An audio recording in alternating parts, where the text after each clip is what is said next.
大家可能捌听过绿树天安门事件学生抗争的运动。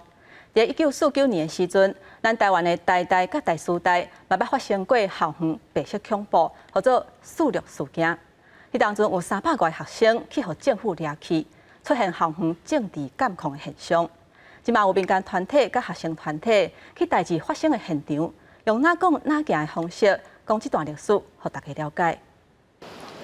骑脚踏车这呢史上的画面，伫73年前，却因为安尼引发一连串的学生运动。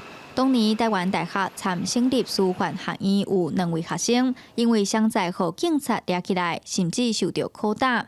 2间学校的学生要求要处罚警察。因为我是台师大的，然后其实就连台师大学生也不太了解这件事情。可是因为台师大这几年也有在办16事件的纪念活动，所以其实还是有一部分的学生会慢慢知道这件事情。 今来大安分局头前，这就是1949年3月20日，学生和警察抓起来所在。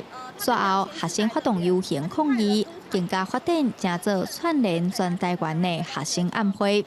当时国民政府认为有反政府的声明，伫4月7日，军队入去校园抓学生。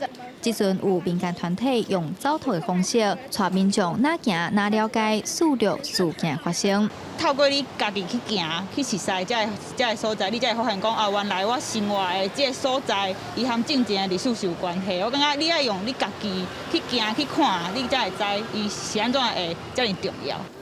主办单位表示，亲像喜来登大饭店、马场顶纪念公园、6张的墓地，拢是人权地景。